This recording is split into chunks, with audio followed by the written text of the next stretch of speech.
Let's get right into it. So, a couple of years ago, I dated a transgender woman, and for those of you who don't know what that means, transgendered woman or a trans woman is someone who's born male and is taking steps to become female because that's who she really is inside.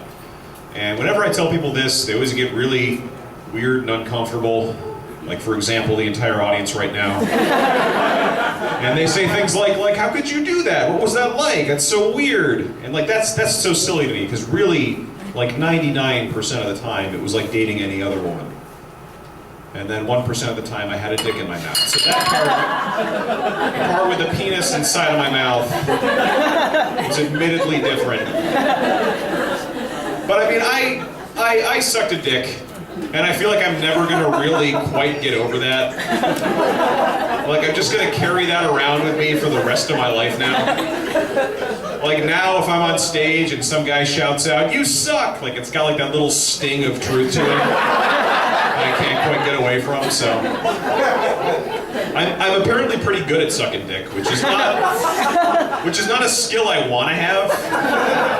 Like, I don't quite know what to do with this information, but I guess if stand-up comedy doesn't work out, I'll always have something to fall back on, so that's nice. But yeah, I told that joke at an open mic once, and after I told it, I was sitting in the audience just watching other comics do their stuff, and this guy that I didn't know at all, he sat next to me, and he leans over and says, hey, is it true that you dated a transvestite? And immediately I was like, oh God. I wanted to explain to him, like, it's not transvestite, it's transgender, there's a difference. But like, I didn't want to risk having an actual conversation with this guy. So I was just like, yes, it's true.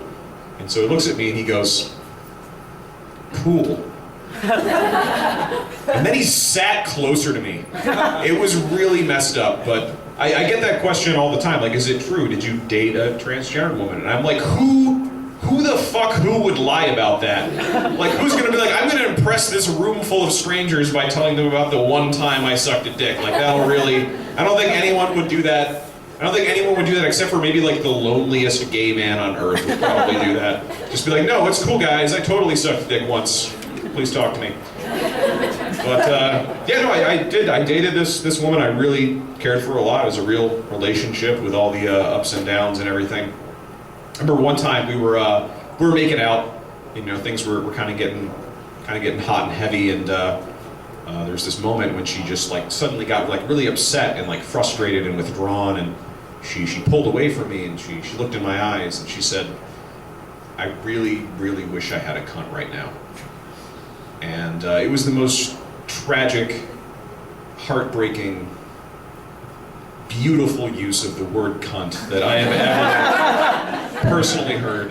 And in that moment, like, I felt like I kind of understood her struggle, and I was proud of myself for having the good sense to not say, yeah, me too. I'm pretty sure that would have been the worst thing I could have possibly said there, so I'm learning, you guys, but it didn't work out. We broke up for numerous legitimate reasons. Her transness was not one of those reasons, but you know, we're still friends. Like, she'll like my statuses on Facebook every once in a while, which is really all you can ask of an ex. But you know, after we broke up, after like a month or so, you know, sort of the flush of infatuation had faded, and I thought to myself, you know, that was a whole lot of unprotected anal sex I just had. I should probably get tested. So I called my doctor and I went in, and you know, the doctor, she came in with her clipboard. She's like, so Spencer, it says here you have like a rash, and I'm like, that's a lie. I was just embarrassed. I actually am here for an STD test. And she said, oh, well, that's fine. These days, you know, STDs, we test for most of them just through a simple urine test. Really the only one that we still test for with a blood test is HIV, but you don't need that. And I was like, well, what makes you think that I don't need that?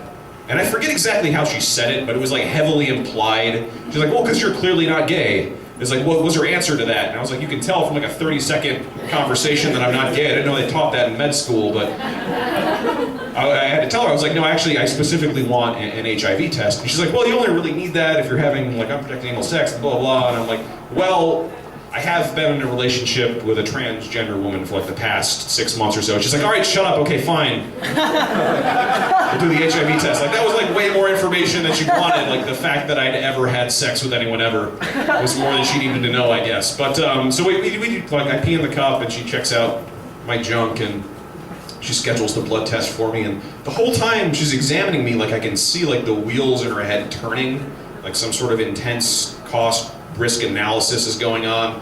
And I'm just about to put my clothes back on and leave when she suddenly is like, you know what, stop. And she just reaches around, like to see how far the rabbit hole goes, if you catch my drift. If you don't catch my drift, she tried to put a finger in my butthole, is what I'm saying, just so we're all on the same page. But I turned to her and I said, no, I was never penetrated. I said this to my doctor. And she said, oh, she stopped and she took off her glove or whatever. And she's like, oh, well, that's good. For you. And she said it with like judgment in her voice. And I was like, I'm sorry, was I supposed to get fucked in the ass, doc? Like, where's that section of the Hippocratic Oath exactly? Like, I don't know what this woman's med school was like. Where they go on, it's like, all right, students, so I know it's sort of awkward, but occasionally you'll have to talk to your patients about their sexual health and their sexual history. So obviously as medical professionals, it's our opinion that unprotected anal sex is never safe in any circumstance. So it increases the risk of STIs, but if your patients do choose to engage in this highly risky behavior, they need to take it in the ass. That's just the rule. You're gonna give it, you gotta get it. That's just how it works, man. I'm pretty sure.